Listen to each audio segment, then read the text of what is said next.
Hello बच्चों, welcome to our online classes. Myself Sahil. आज हम अपना नेक्स्ट टॉपिक स्टार्ट कर रहे हैं, that is electronic configuration of atoms.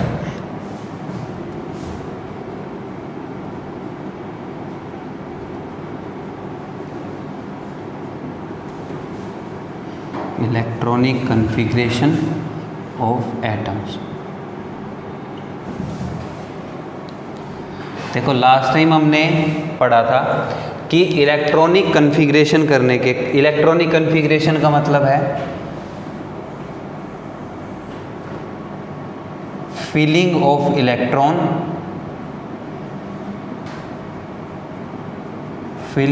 Electron in orbitals. Orbitals के अंदर जब हम इलेक्ट्रॉन को फिल करते हैं तो उसको हम क्या कहते हैं? Electronic configuration.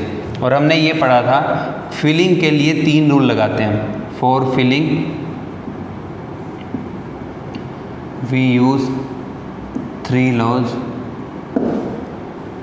3 रूल लगाए थे हमने। फर्स्ट था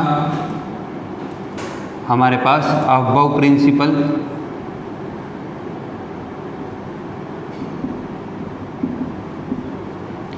सेकेंड रूल हमने पढ़ा था पॉलीज एक्सक्लूजन प्रिंसिपल,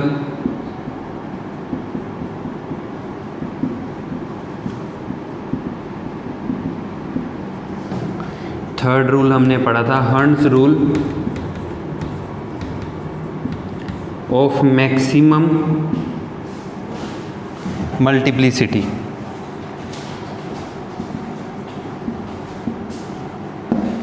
हमने ये पढ़ा था कि जब हम इलेक्ट्रॉन को फिल करते हैं ऑर्बिटल्स के अंदर तो हम ये 3 रूल यूज़ करते हैं, aufbau principle, Pauli's exclusion principle और Hund's rule of maximum multiplicity. Aufbau principle में हमने ये पढ़ा था electron are filled from low energy to high energy orbitals. हम इलेक्ट्रॉन की जो फिलिंग है वो लो एनर्जी से कहाँ पे करेंगे? हाई एनर्जी पे करेंगे। मतलब कि electron will come first in that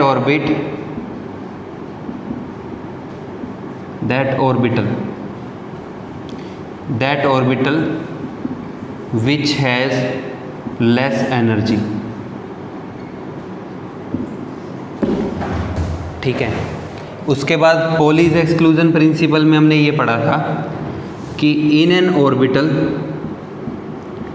किसी भी ऑर्बिटल में इफ 2 इलेक्ट्रॉन आर अकरिंग, अगर किसी भी ऑर्बिटल में 2 इलेक्ट्रॉन आ रहे हैं, then spin of both electrons will be different। अगर किसी भी ऑर्बिटल में 2 इलेक्ट्रॉन आ रहे हैं तो दोनों की स्पिन क्या होगी? अपोजिट होगी। मतलब मान लो कि हमने कोई ऑर्बिटल बना दिया, हमने ये कहा कि इस ऑर्बिटल में 2 इलेक्ट्रॉन है, तो अगर एक अपर स्पिन का है तो दूसरा लोअर स्पिन का होगा, दोनों सेम नहीं आएंगे। ये हमारे को बताता है पॉलीज एक्सक्लूजन प्रिंसिपल। इसके बाद hertz rule of maximum multiplicity में हमने ये पढ़ा था कि भाई फॉर डीजनरेट ऑर्बिटल्स,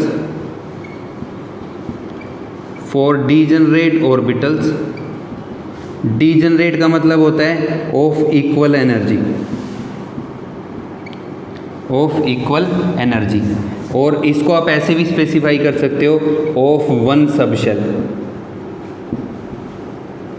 किसी भी सबशेल के जितने भी ऑर्बिटल होंगे, फर्स्टली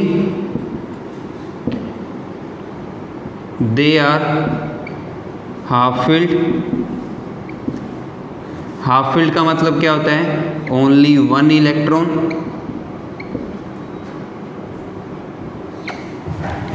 क्या होगा?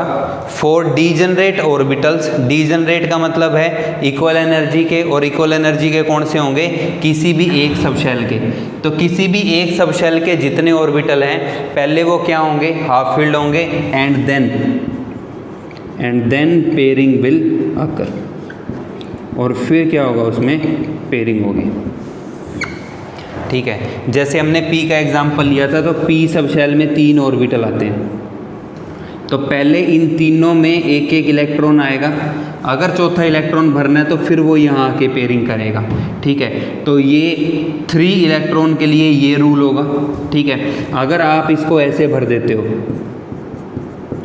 तो ये गलत होगा, क्योंकि ये डीजनरेट हैं, तो पहले इन तीनों में एक एक आएगा, फिर पेयरिंग स्टार्ट होगी।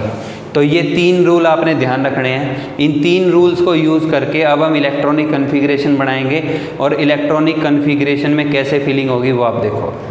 ठीक है, तो देखो हम स्टार्ट कर रहे हैं हाइड्रोजन से।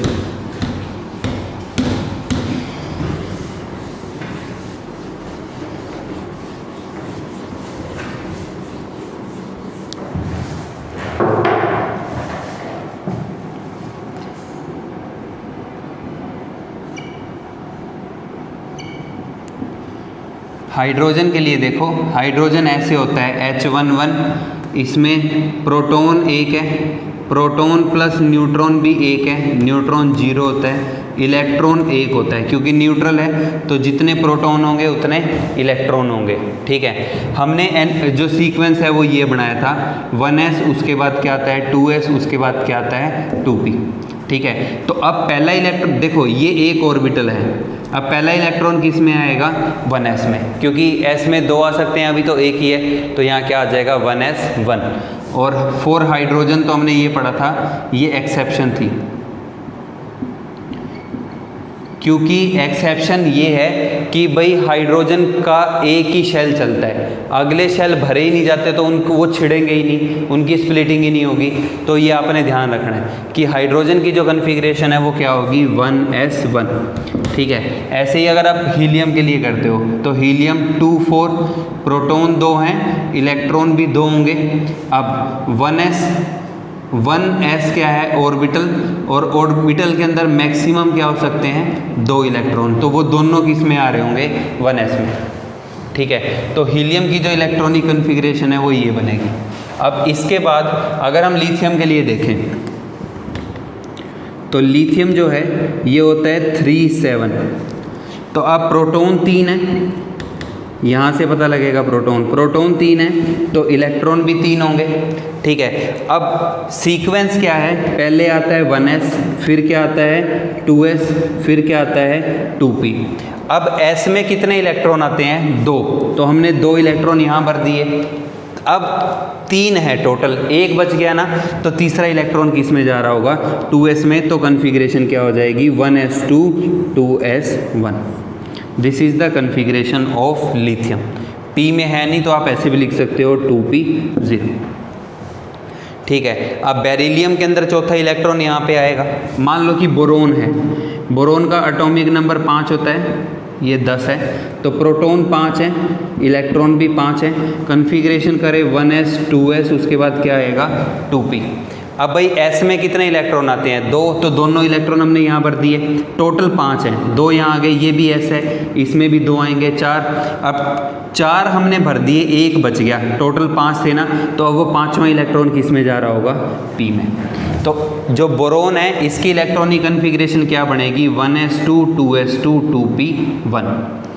ठीक है, अब ऐसे ही मान लो कि अपने पास नाइट्रोजन है। ठीक है, अब नाइट्रोजन जो है इसका एटॉमिक नंबर 7 होता है। अब एटॉमिक नंबर से प्रोटॉन पता लग जाएंगे, प्रोटॉन 7 हैं तो इलेक्ट्रॉन भी 7 ही होंगे। ठीक है, अब कन्फिग्रेशन के लिए पहले 1s, फिर 2s, और उसके बाद 2p। तो भाई s में 2 इलेक्ट्रॉन, फिर इस s में 2, देखो s में मैक्सिमम 2 इलेक्ट्रॉन, p में मैक्सिमम 6 इलेक्ट्रॉन, d में मैक्सिमम 10 इलेक्ट्रॉन, f में मैक्सिमम 14 इलेक्ट्रॉन। ठीक है, तो अब s में 2 भर दिए, 1s में, 2s में भी 2 भर दिए, क्योंकि मैक्सिमम आ ही 2 सकते हैं। अब टोटल 7 थे, कितने बच गए? 3। तो 3 कहाँ पे होंगे? P में, क्योंकि P में मैक्सिमम 6 आ सकते हैं। तो इसकी जो कन्फिग्रेशन है नाइट्रोजन की वो क्या बनेगी? 1s2 2s2 2p3। अब हमने रिप्रेजेंटेशन करनी है, तो आप बॉक्स बनाओगे ऐसे 1s में कितने इलेक्ट्रॉन है? 2। पॉलीज एक्सक्लूजन प्रिंसिपल लगाओगे, 2 जब भर रहे हो तो क्या होगी? अपोजिट स्पिन होगी। ऐसे ही 2s जब बना रहे होगे तो 2s के अंदर भी एक अपर स्पिन और एक लोअर स्पिन। अब 2p, अब p के अंदर 3 ऑर्बिटल होते हैं, तो अब पहले हमने रूल ये पढ़ा है कि तीनों में एक एक इलेक्ट्रॉन आएगा। ये 2p है तो 3 ऑर्बिटल हैं, तीनों के अंदर एक एक इलेक्ट्रॉन आ रहा होगा। अगर आपको पिक्चराइजेशन करने के लिए बोले नाइट्रोजन की तो वो ये बनेगी। ठीक है, इसके बाद देखो नेक्स्ट एग्जांपल है ऑक्सीजन का।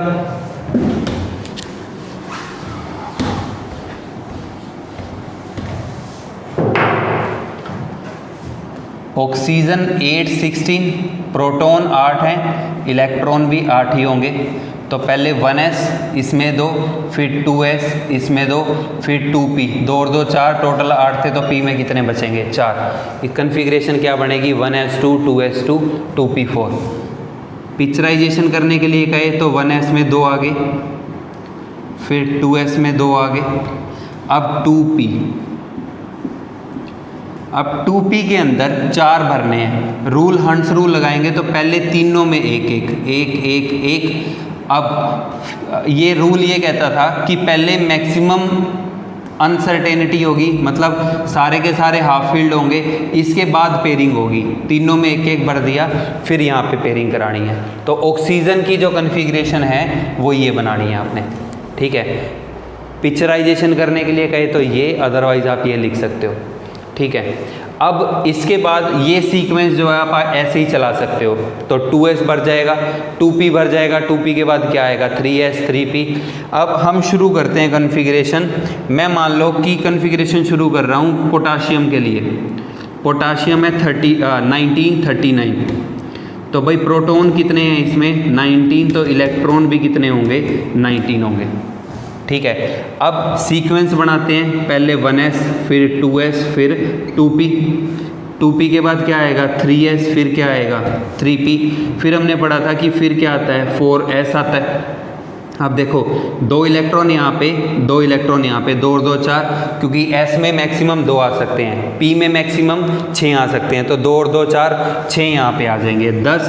फिर s में 2 आ सकते हैं, 12। फिर 2 यहाँ आ जाएंगे, 18। 6 यहाँ आ जाएंगे, 18। तो ये 18 हो गया। टोटल कितने थे? 19। एक बच गया, वो एक कहाँ पे होगा?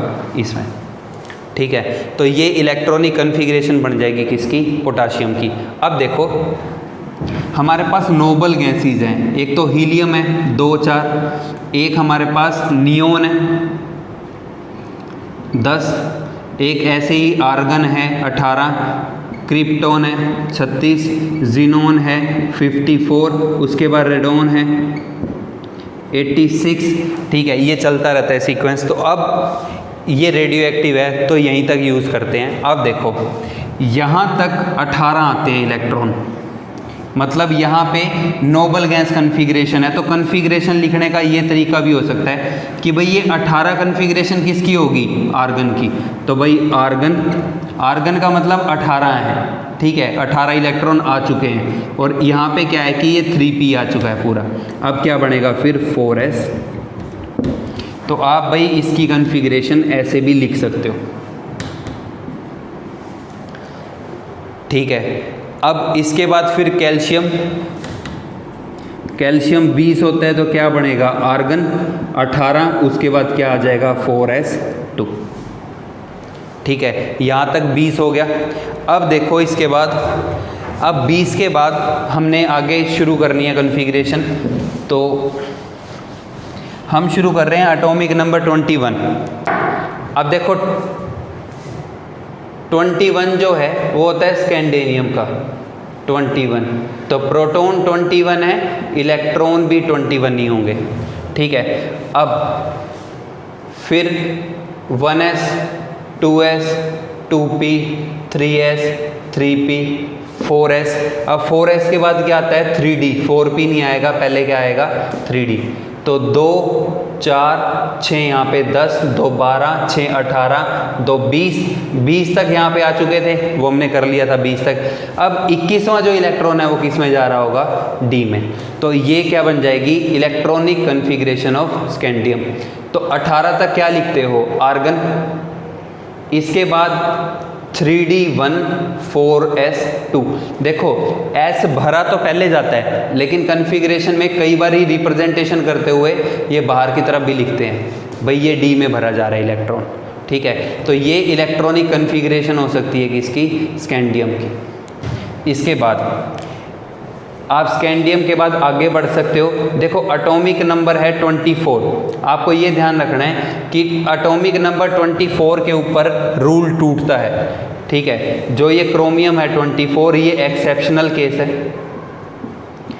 इसका मतलब क्या है कि कन्फिग्रेशन जो है वो रेगुलर सीक्वेंस को मैच नहीं करेगी। अब अपना आज का टॉपिक यही है कि ये एक्सेप्शन आती क्यों है, ठीक है। लिख देते हैं कि एक्सेप्शनल है, क्यों एक्सेप्शनल है हम इसको स्टडी करते हैं। देखो तो कन्फिग्रेशन बढ़ते हैं तो आर्गन तक 18 हो जाएगा, इसके बाद 4s2 20 हो गए, अब 24 है तो क्या आएगा 3d4।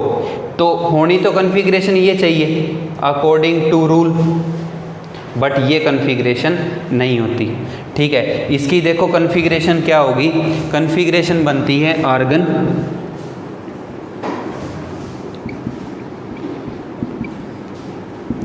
इसकी एक्चुअल कन्फिग्रेशन जो है वो है आर्गन 18, इसके बाद 3d5 d5 4s1।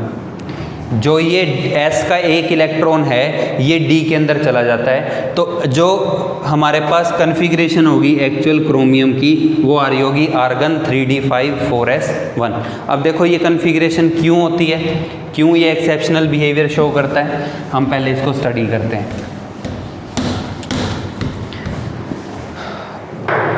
अब देखो आपको एक चीज़ ध्यान रखनी है कि half filled and fully filled orbitals, degenerate orbitals,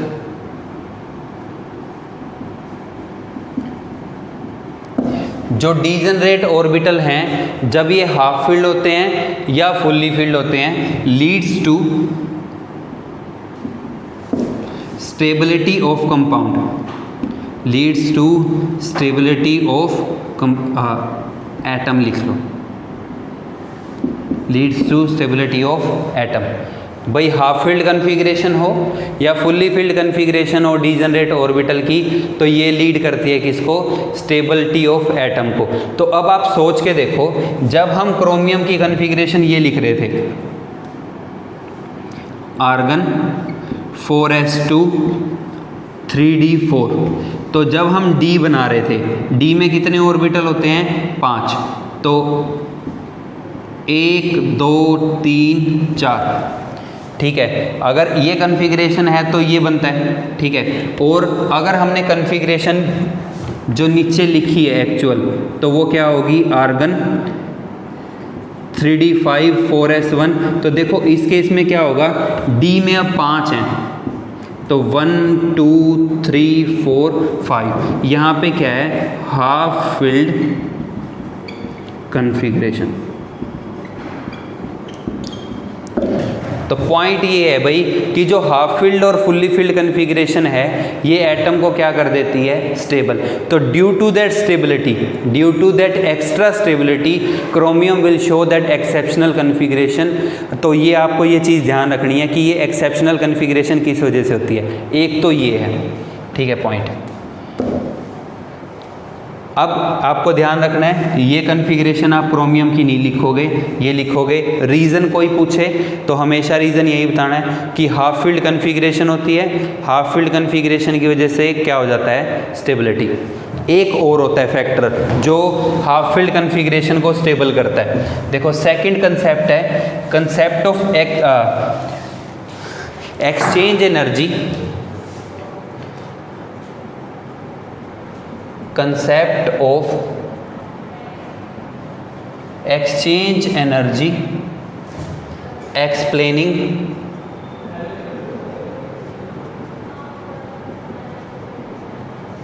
stability of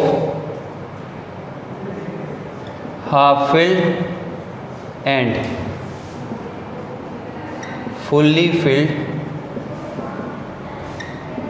configuration। एक पॉइंट आता है एक्सचेंज एनर्जी, और एक्सचेंज एनर्जी से भी हम एक्सप्लेन कर सकते हैं कि क्यों हाफ फील्ड और फुल्ली फील्ड कन्फिग्रेशन जो है वो ज़्यादा स्टेबल होती है as compare to normal configuration. अब देखो कंसेप्ट ऑफ एक्सचेंज एनर्जी का मतलब क्या है।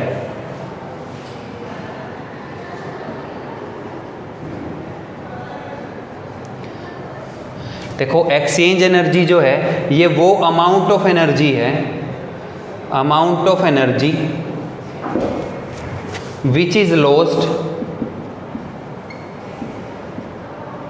during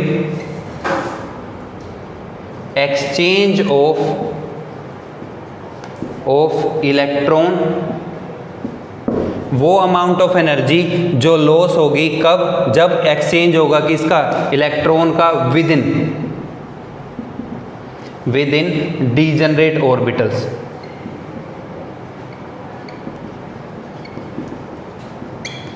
जब डीजनरेट ऑर्बिटल्स के अंदर इलेक्ट्रॉन जो है वो एक ऑर्बिटल से दूसरे ऑर्बिटल में मूव करेगा, तो उस टाइम पे जो एनर्जी लॉस होगी उसको हम क्या कहते हैं, एक्सचेंज एनर्जी। अब पॉइंट ये है कि higher is exchange energy, higher is exchange energy, that is more is energy loss, more is stability of atom। जितनी ज़्यादा एनर्जी लॉस होगी या जितने ज़्यादा एक्सचेंज होंगे उतना ज़्यादा एटम क्या होगा, स्टेबल होगा। ठीक है, अब इसमें जब आपने एक्सचेंज एनर्जी फाइंड करनी है तो आपको एक चीज़ का ध्यान रखना है कि एक्सचेंज एनर्जी जो है जिस ऑर्बिटल की फाइंड कर रहे हो उससे अगले इलेक्ट्रॉन में देखनी है, ऑर्बिटल में देखनी है। अब देखो मतलब क्या है, डी के अंदर मैंने 5 बना दिए ये। अगर मान लो कि मैं इस इलेक्ट्रॉन की एक्सचेंज एनर्जी देख रहा हूं, if I am finding exchange energy,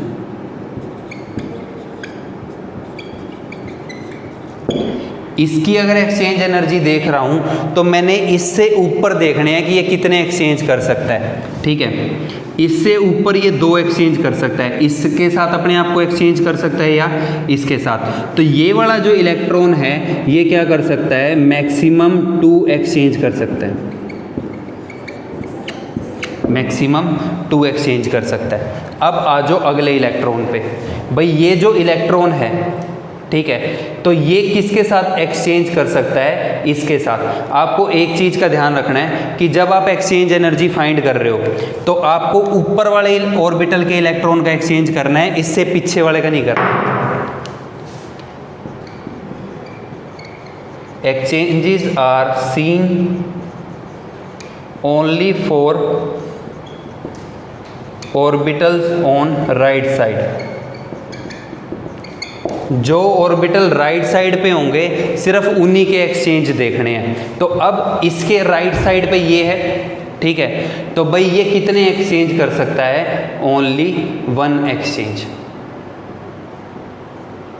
अब आप इसको देखो, ठीक है, अब हमारे पास ये है, इसके राइट साइड पे कोई है नहीं, तो इसका मतलब है इसका होगा नो एक्सचेंज। इसका मतलब है कि ये कोई भी एक्सचेंज नहीं करेगा। तो भाई ये मेथड है, ये रूल है जिससे आप एक्सचेंज एनर्जी को फाइंड करोगे। अब आप क्या करते हैं, आपने ये पॉइंट पढ़ा है भाई कि जिसकी एक्सचेंज एनर्जी ज़्यादा होगी वो ज़्यादा स्टेबल होगा। तो अब देखो, अब ये जो कन्फिग्रेशन है, इस कन्फिग्रेशन के अंदर ये वाला इलेक्ट्रॉन जो है ये यहाँ पे भी जा सकता है, ये यहाँ पे भी जा सकता है, यहाँ पे भी जा सकता है और यहाँ पे भी जा सकता है। तो ये इलेक्ट्रॉन कितने एक्सचेंज करेगा, 3 एक्सचेंज करेगा। ठीक है। अब बात आती है इस इलेक्ट्रॉन की, तो भाई ये इलेक्ट्रॉन कितने एक्सचेंज कर सकता है, एक और एक दो। तो भाई ये वाला इलेक्ट्रॉन कितने एक्सचेंज कर रहा होगा, दो एक्सचेंज कर रहा होगा। ये देखो अब ये किसके साथ एक्सचेंज हो सकता है, इसके साथ, तो ये कितने एक्सचेंज कर रहा होगा, 1। इसका कोई एक्सचेंज नहीं होगा, तो टोटल एक्सचेंज कितने आ रहे हैं, 6। किसके लिए, इस 3d4 के लिए। ठीक है। अब 3d5 के लिए देखो, अब ये वाला जो है ये इसके साथ भी, इसके साथ भी, इसके साथ भी और इसके साथ भी कितने एक्सचेंज कर सकता है, ये 4 एक्सचेंज कर सकता है। प्लस ये 1 2 3 मतलब यहाँ पे जा सकता है, यहाँ पे जा सकता है और यहाँ पे कितने एक्सचेंज कर रहा होगा, 3। ये देखो ये यहाँ पे और यहाँ पे, मतलब ये 2 एक्सचेंज कर सकता है, ये 1 एक्सचेंज करेगा, ये इससे राइट कुछ है ही नहीं तो कुछ नहीं होगा, तो इसके टोटल कितने आएंगे, 10। अब इसके कितने एक्सचेंज हो रहे हैं, 10। इसके कितने हो रहे हैं, 6। एनर्जी लॉस ज़्यादा कौन करेगा, ये। तो ये पॉइंट हमारे को एक्सप्लेन करता है कि क्यों 3d5 4s1 configuration of chromium जो है वो ज़्यादा स्टेबल है एज़ कम्पेयर टू 3d4। ठीक है। हाँ, एक चीज़ का और ध्यान रखना है कि भाई कई बार ऐसे क्वेश्चन आ जाता है कि क्या 4s से एक्सचेंज होगा, बिल्कुल भी नहीं होगा। ठीक है, क्योंकि 4s में भी एक इलेक्ट्रॉन है, ये एक्सचेंज नहीं करेगा। Within orbital, within degenerate orbital you have to see those exchanges. ठीक है। So that's why we always explains और से कि भाई क्रोमियम जो है वो 3d5 में ज़्यादा स्टेबल होता है। अब सेम कंसेप्ट जो है वो हम कॉपर पे लगाते हैं, कॉपर भी एक्सेप्शनल है। ठीक है। अब एक्सेप्शनल कुछ नहीं है, प्रॉपर एक्सप्लेनेशन है क्यों है, बस आपको ध्यान रखना है कि वो मेन रूल को फॉलो नहीं करता। ठीक है। तो अब देखो for copper atomic number 29,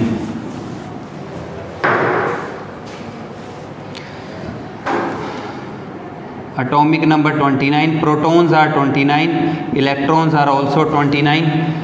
while writing configuration, argon तक आप 18 पे आ जाओगे, फिर 4s2 20 हो जाएंगे। अब क्या आएगा, 3d9। ये तो है जर्नल जो हम रूल पढ़ रहे हैं। ठीक है, लेकिन ये नहीं होता क्योंकि ये एक्सेप्शन पे है। ठीक है।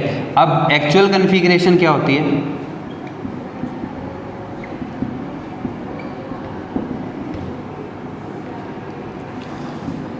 Argon 4s 3d10 4s1। यहाँ पे क्या आती है, fully filled 3d orbital, fully filled 3d orbital. इसको फुलफिल करने के लिए s का इलेक्ट्रॉन कहाँ पे आ जाता है, d में। अब आप दोनों बना के देख लो भाई। ठीक है। आप पहले 3d9 बनाते हैं, तो 1 2 3 4 5 6 7 8 9। तो भाई 3d9 अगर होता तो ये बनता। ठीक है। अगर 3d10 है तो 1 2 2 3 4 5 6 7 8 9 10। अब 2 पढ़े हमने, पहला तो यही पढ़ा है कि हाफ फील्ड और फुल्ली फील्ड ज़्यादा स्टेबल होते हैं, वहाँ से भी एक्सप्लेन हो गया कि पांचों के पांचों जो हैं वो भरे हुए हैं। ठीक है, तो ये स्टेबिलिटी को एक्सप्लेन कर रहा है। अगर एक्सचेंज एनर्जी का कंसेप्ट देखें, if we are finding exchange energy for copper in both configurations, अब देखो जो ये वाला इलेक्ट्रॉन है ये कितने एक्सचेंज कर सकता है, अपर स्पिन है ना, अपर एक्सचेंज देखो 1 2 3 4, ये कर सकता है 4 एक्सचेंज। ठीक है। इसके बाद देखो अब ये लोअर वाला है 1 2 3, तो इसके कितने होंगे 3। अब आगे आ जाओ, ये कितने कर सकता है, 1 2 3 कर सकता है। इसके बाद ये कितने कर सकता है, 2। ये कितने कर सकता है, 1 और 1 2।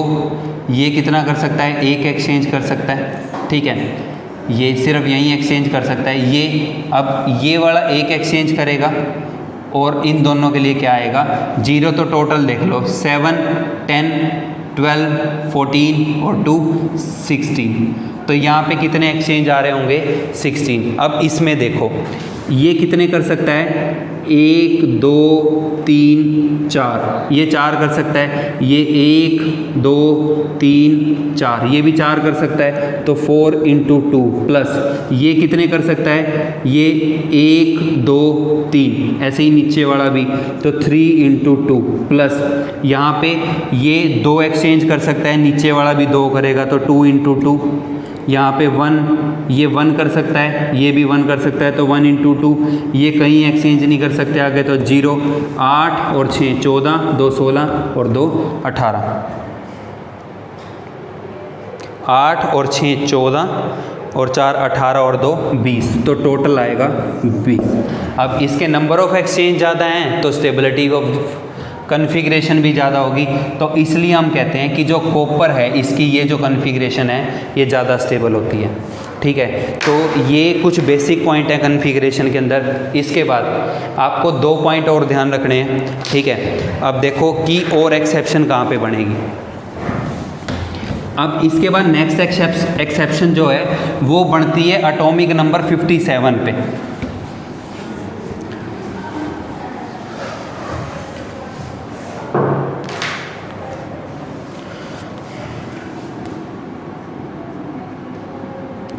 एटॉमिक नंबर 57, ये भी एक्सेप्शन टू जनरल रूल है। अब देखो हमने नोबल गैसेस लिखी थी, नोबल गैसेस में 54 पे आ रहा है ज़ीनोन, आप नोट कर लीजिएगा इसको अच्छे से। कॉन्फ़िगरेशंस जो हैं वो यहाँ से भी पता लग सकती हैं। ठीक है, तो 54 पे ज़ीनोन आ रहा है, नहीं तो आप डायरेक्टली लिख के भी देख सकते हो, पहले 1s 2s 2p 3s 3p 3p के बाद 4s 3d 3d के बाद अब देखो d यहाँ आता है 4p 4p के बाद आएगा 5s 5s के बाद आएगा 4d और फिर 5p। अब भरो इलेक्ट्रॉन, तो 2 4 6 10 2 12 6 18 2 20 और 10 यहाँ आएंगे 30 और 6 36 और 36 और फिर यहाँ 2 38 10 इसमें 48 और 6 54। तो यहाँ तक जो कॉन्फ़िगरेशन है ये बन जाएगी ज़ीनोन की, तो Xe। अब 5p के बाद क्या आएगा 6s। अब 54 तो ये आ गया, 55 और 56 किस में आएंगे 6s में, तो क्या आ जाएगा 6s2। अब देखो 6s के बाद फिर आता है 4f और फिर आता है 5d। अब यहाँ पे d 4f पहले आएगा 5d बाद में आएगा। ठीक है, हमने पढ़ा था अबव प्रिंसिपल में कि अगर n+l सेम है, इसका n 4 है, LF के लिए 3 होता है, टोटल 7, इसका n 5 है, L जो है वो 2 है, टोटल 7। ठीक है, अगर n+l सेम है तो n वैल्यू अगर लेस है तो एनर्जी भी कम होगी। ठीक है, तो इसके हिसाब से तो नेक्स्ट इलेक्ट्रॉन जो है, next electron should enter in 4f। जो अगला इलेक्ट्रॉन है वो कहाँ पे आना चाहिए था 4f में according to Aufbau principle, but यहाँ पे ऐसा नहीं होता। जो अगला इलेक्ट्रॉन है वो कहाँ पे आता है 5d में, और कॉन्फ़िगरेशन क्या हो जाती है 5d1। ध्यान रखना है एटॉमिक नंबर 57 जो है ये लेंथेनम का है, और लेंथेनम की जो कॉन्फ़िगरेशन है वो ये बनती है La एटॉमिक नंबर 57 कॉन्फ़िगरेशन ये बनेगी। ठीक है, अब अगर एटॉमिक नंबर 58 आ जाए, एटॉमिक नंबर 58 जो है भाई ये होता है सीरियम का। ठीक है, अब लग रहा होगा कि अगला इलेक्ट्रॉन फिर से डी में जाएगा, बट ऐसा फिर नहीं होगा। ठीक है, अब यहाँ पे फिर एक्सेप्शन बनेगा ज़ीनोन 54, उसके बाद 6s2 फिर आएगा 4f1। अब इलेक्ट्रॉन f में आने शुरू हो जाएंगे। ठीक है, आएगा 4f1 5d1। ठीक है, तो ये आपको पॉइंट ध्यान रखने हैं। और ऐसी बहुत सारी एक्सेप्शंस हैं। आप जैसे जैसे हम आगे पढ़ते जाएंगे तो हम देखेंगे कि और एक्सेप्शंस भी आएंगे हमारे पास, ठीक है। अब इसके बाद जब आप एटॉमिक नंबर 59 पे जाओगे फिर क्या होगा कि ये डी वाला इलेक्ट्रॉन भी जंप करके यहाँ पे आ जाएगा। अगर हम एटॉमिक नंबर 59 की बात करें प्रोसमीथियम की, तो यहाँ पे ये बनेगा ज़ीनोन 6s2 4f3 5d 0। अब F में अगला इलेक्ट्रॉन आया और D वाले को भी खींच लाया, ठीक है। तो जो हमारे पास पीरियोडिक टेबल है इसके अंदर बहुत सारे रूल लगते हैं। अब हम यूनिट जो नेक्स्ट पढ़ेंगे, आज हम इस यूनिट का लास्ट टॉपिक कर रहे हैं, ये नेक्स्ट यूनिट के अंदर हम पढ़ेंगे पीरियोडिक क्लासिफिकेशन और पूरी पीरियोडिक टेबल पढ़ेंगे। इन्हीं के बारे में हम पढ़ेंगे कि क्यों इलेक्ट्रॉन ऐसे मूव कर रहे हैं, ठीक है। बट कन्फिग्रेशन इसी जगह पे है, तो ये आपको ध्यान रखना है कि ये कुछ एक्सेप्शंस हैं और आपको इसके अकॉर्डिंगली ही क्वेश्चन सोल्व करने हैं, ठीक है। तो भाई जो ये हमारी यूनिट थी, इस यूनिट के अंदर जो हमारे टॉपिक थे वो बेसिकली यही हैं। अब इसके बाद इसके अंदर सिर्फ आपको एक चीज़ का और ध्यान रखना है कि कई बार ना वो हमारे से ये पूछ लेता है कि जैसे आयरन है, आयरन को मैग्नेटिक फील्ड अपनी तरफ खींचती है या मैग्नेट अपनी तरफ खींचती है, या आयरन की तरफ मैग्नेट जो है वो खींचती है, लेकिन जैसे कई मेटल्स हैं क्यों उनको मैग्नेट अपनी तरफ नहीं खींचता, ठीक है।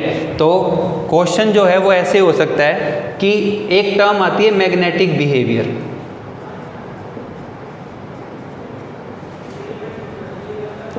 देखो सब्सटेंसेस जो हैं वो दो टाइप के होती हैं, ठीक है।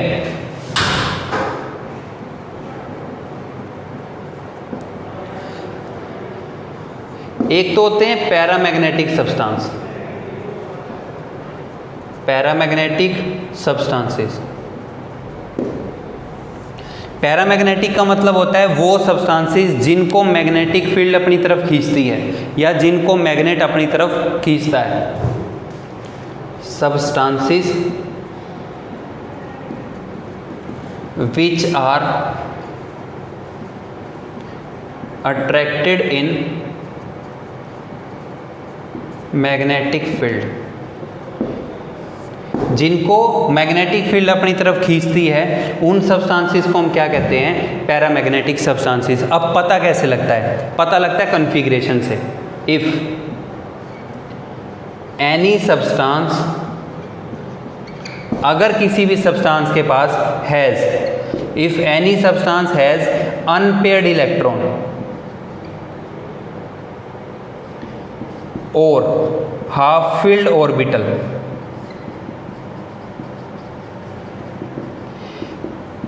अनपेयर्ड का मतलब होता है कि पेयरिंग ना हो या ऑर्बिटल हाफ फील्ड हो। अगर किसी भी सब्सटेंस के पास अनपेयर्ड इलेक्ट्रॉन है या हाफ फील्ड ऑर्बिटल है तो वो जो सब्सटेंस है वो क्या बिहेव करेगा, पैरामैग्नेटिक। अब क्वेश्चन आ जाए कि भाई लेंथेनम जो है ये पैरामैग्नेटिक होगा या अब दूसरी टर्म और देख लो, फिर एग्जाम्पल करते हैं। एक होता है diamagnetic.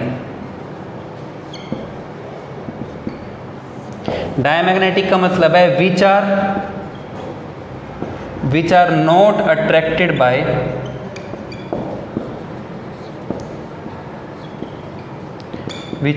attracted by magnetic field।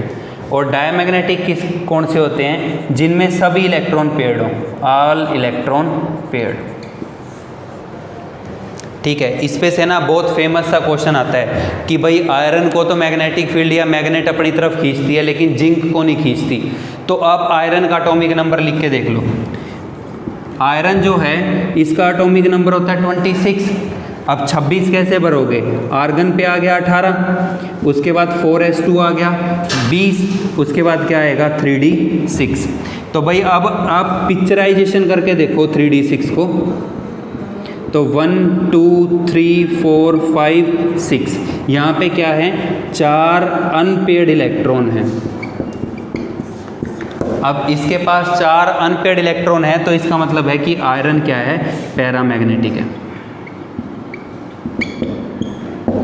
ठीक है। अब आप एग्जाम्पल देख लो जिंक का। जिंक का एटॉमिक नंबर कितना होता है 30। अब देखो आर्गन, उसके बाद 4s2 3d10। अब D पूरा भरा हुआ है, नो अनपेयर्ड इलेक्ट्रॉन।